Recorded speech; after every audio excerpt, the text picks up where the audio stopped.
nurse, advocate, attorney, mother, grandmother, congresswoman, and commissioner, and those are just the highlights. It is being conservative that gives us further reason to honor her tonight. Fiscally responsible, fiercely pro-life, and a true patriot, she is perhaps the most resolute champion of conservative ideals Central New York has ever had represent it in Washington.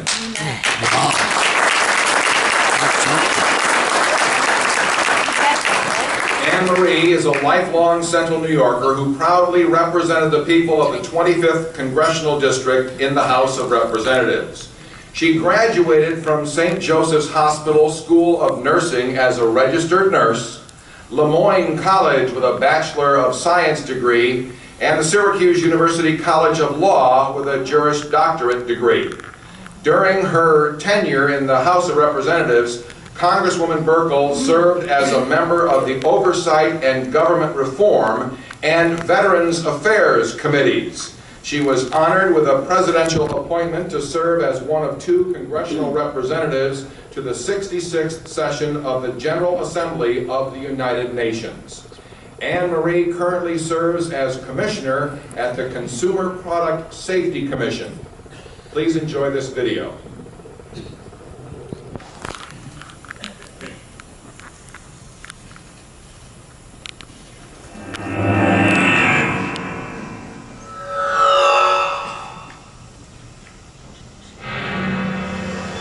Begin by saying how fortunate I've been in life. I've worked hard and I've done things, I will tell you, the more difficult way, not the non-traditional route, as you say.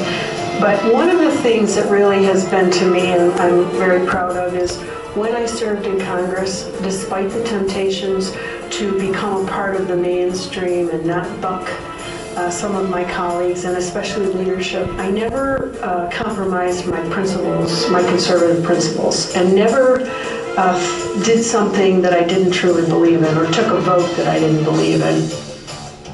Serving in Congress, I will tell you, is and was the greatest privilege in my lifetime. My greatest joy are my 6 children and my 16 grandchildren. But that was truly a privilege. And serving on the Veteran Affairs Committee, being the chairman of the subcommittee on health, being on the Oversight and Government Reform Committee, those were tremendous opportunities and such a privilege and an honor. I strongly believe that every one of us has a responsibility to get involved, to become a part of the solution, about reining government into its proper role, about addressing the debt. This nation faces $18 trillion of debt, and we operated a deficit of $500 billion. This year, it's staggering. The American government, our government took in over $3 trillion in taxes, and yet that's still not enough. They still are running at a deficit. Those kinds of things we all have to stand up for, and that's what the Conservative Party does. They keep Republicans honest. At least some of them, and they work hard to really get this country back on track. And it's such an important thing that we do that, and that everyone does it, and is a part of trying to get government back to its rightful role, and we get back to a constitutionally based government. And I will tell all of you that's. We've far exceeded what government should be doing, and I think our country really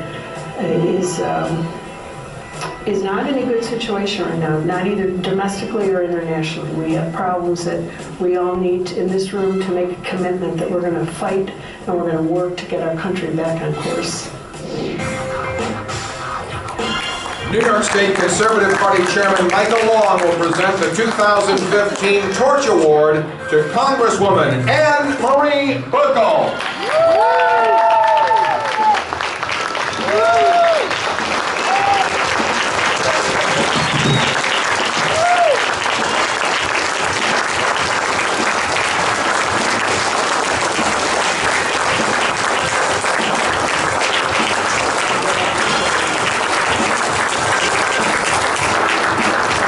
Introduction.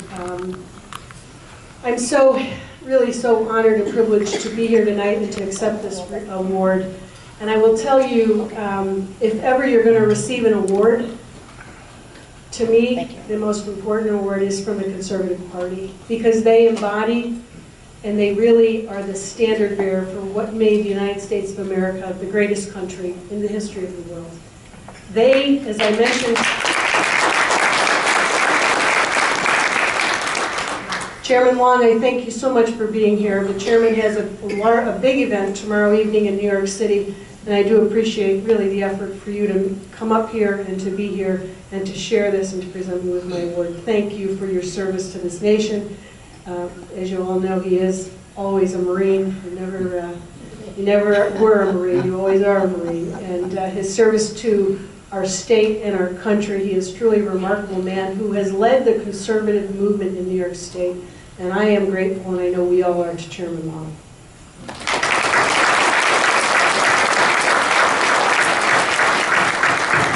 I will tell you, when I was in Congress, I would call the chairman up and talk to him and ask his advice, and he was always there, always available, and always willing to share his thoughts and comments with me.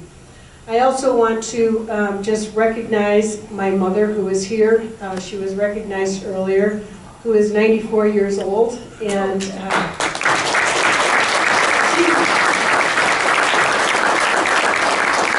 I often speak about my parents. They were first-generation Americans whose parents came to this country looking for what we all hope for, and that is a better life and more opportunity for our children and our grandchildren. You heard the governor say that, and that's why I ran for Congress in 2010. We all want to give. That is really the embodiment of the American people. They want to give to their kids a better future. And so my mother and my father raised us that way. Hard work, commitment, love your country, and understand how great it is to be an American citizen and appreciate that fact. So it's really particularly special to be here. A few years back, I accepted an award for my father from this very same Central New York conservative organization. And that plaque and that memory hangs in my mother's dining room today, a constant reminder of my father and all of the qualities both of my parents and the greatest generation embodied. Love of country. And so I thank you for that, and I want to just recognize Kathy and Brian and Chris and my cousin Lil at that table. I just want to say thank you to them for all you've done and for constantly being with me and supportive of me during all of my escapades, so thank you very much.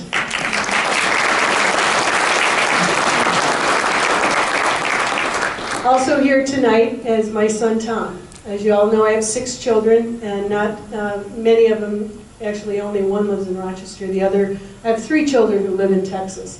And as someone mentioned earlier to my son, he said, I think it was the chairman, you still live in America. Unfortunately, he's in Austin, which may not be quite as good as living somewhere else in Texas. Texas is America. Yeah, Tom doesn't make it up here very often because he owns a small business in Austin, Texas. And contrary to what some might believe, my son did build his business.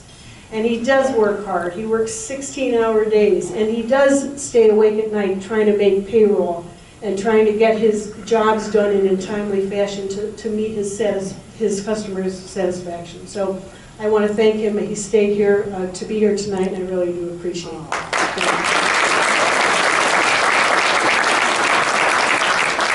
Also here tonight is a group. I've been counseled not to name you, to list all of you who are here, because I may forget somebody. But they're over in this section of the room. You can name me. Are a group of people who back in 2010 really believed in me and were a part of really what we had was one of the largest upsets in 2010 in that election year. It's because they believed in me and they understood the values that make this country the greatest nation, and they worked very hard for me. And I just want to say I share this award with them tonight because they worked hard, they made it all possible. And you can see they haven't, their enthusiasm has and Wayne would also. I thank them all for being But we here. love you. We love you. Yeah. I also want to thank Caitlin and Nancy, who made the trip up. So Nancy Lowry, as you know, was my district director when I was in Congress. She came down to Bethesda and serves in my commissioner's office at the CPSC. And Caitlin also worked in my congressional office and is in my same office down in CPSC. And I want to thank both of them because they have the courage to stand with me. Sometimes we are really swimming upstream. We all have bruises on our head from trying to beat back the regulatory agenda of our agency. So I want to thank them for making the trip, for being here, and for embracing the same conservative principles that are so important to us.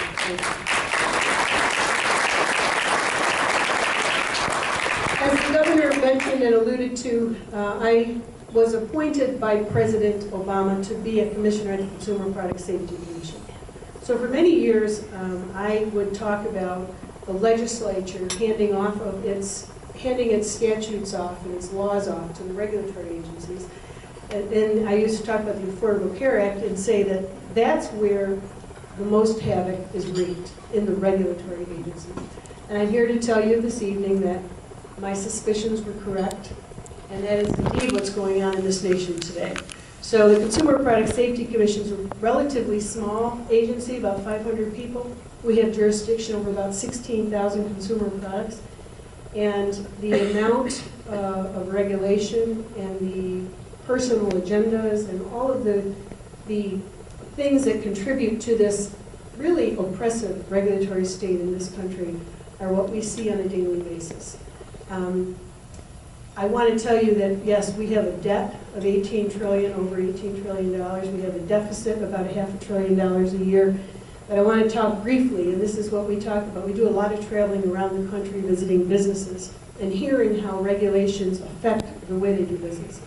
The cost of regulations in this country, you heard the governor talk about the IRS and how much that costs. The cost of regulations in the United States of America is it's close to $2 trillion, $1.87 trillion. Jeez. That's what it costs to comply with the maze, the regulatory maze that is Washington, D.C. And when we go and talk to businesses, and we've been to retailers, manufacturers, we just came back from Louisville, we were at UPS, we were at GE, we were at a large outdoor recreational vehicle show. Over and over and over again, you hear from them, we're not just dealing with you, we're dealing with the IRS, we're dealing with EPA, there's layers of regulations. And if you want to know why the economy is so tepid and so weak, it's because of the regulatory environment in this country. The regulations that this administration has promulgated, and it didn't start here, but it certainly has gotten a lot worse in this administration, really create such uncertainty for businesses in this nation. And uncertainty, I will tell you, is it's the enemy of growth. You can't grow companies when they're hunkered down trying to anticipate what the government is going to do next. Government has gotten out of control. It really has. And so what I want to and I said it in my video and I'll say it to all of you tonight, everyone needs to get involved. We've talked to, earlier the chairman and I were talking, we are at a crossroads. We thought we were at a crossroads 4 years ago, 8 years ago, but we are at a crossroads right now. And conservatives and American people like yourselves need to stand up, need to be heard, not to let the media intimidate all of us, to let you think that you are like 5 people over here who think the way you do. Because as we travel this country and we visit businesses and hundreds of employees, they feel the way you do. America feels the way you do. They feel that the government has gotten out of control. The government has stepped right outside of its rightful role, has turned its back on the Constitution, and we need to do something about it. So I would implore all of you this evening to make a commitment to get involved and to understand what's at stake. And I do want to say that what our biggest challenge is, and what we need to make a priority in the conservative movement, is empowering our youth. The Joshuas of the world need to know that they don't stand alone, that the conservative movement isn't just a bunch of, I'm not going to say gray-haired or whatever colored hair, but that we need to empower the youth to take a stand. Education has gone so far to the left that anyone who has a conservative thought in their head is intimidated to open their mouth and speak their piece. And so I think our biggest challenge is to attract the youth and to empower them and to give them the tools and the knowledge that they need to carry this message forward.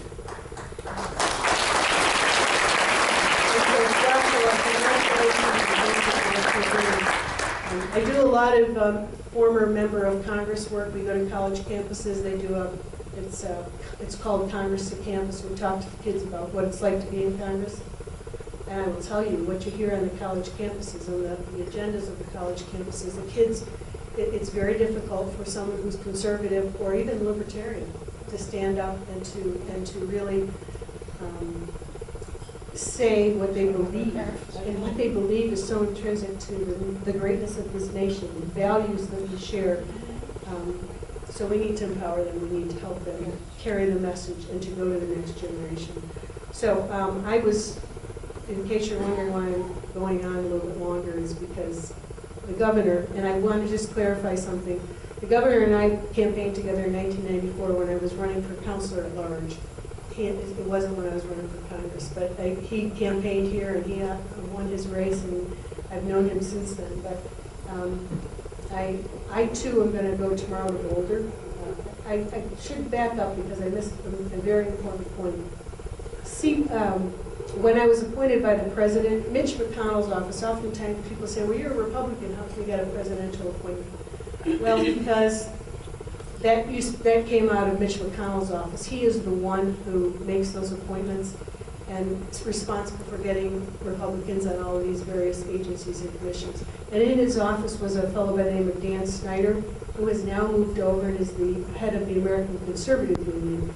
And so tomorrow I'm going to be here on a panel. We're going to go out to Boulder to be with the presidential candidates and to be at the debate. So I'm delighted to be a part of mini CPAC and to carry the conservative message there. So that's how I got to be on the commission, because of Dan Snyder and Mitch McConnell. So in closing, I do want to tell all of you that it's a great privilege to be here. It's so wonderful to see all of you.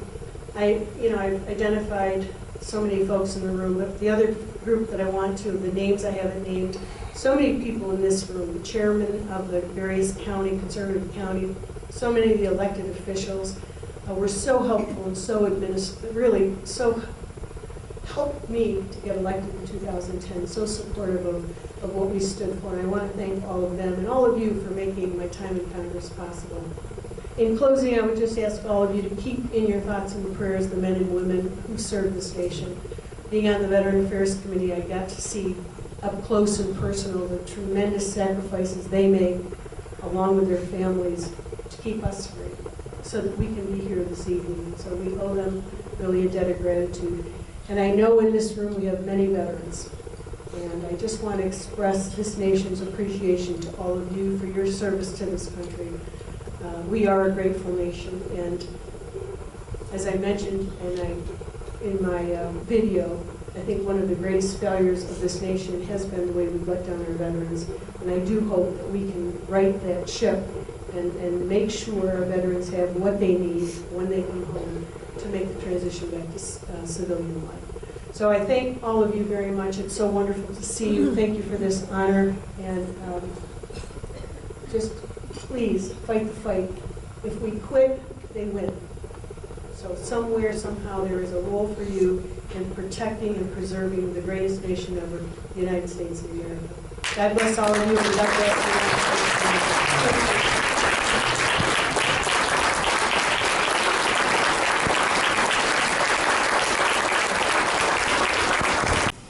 God bless America, the land that I love. Stand beside her and guide her through the night.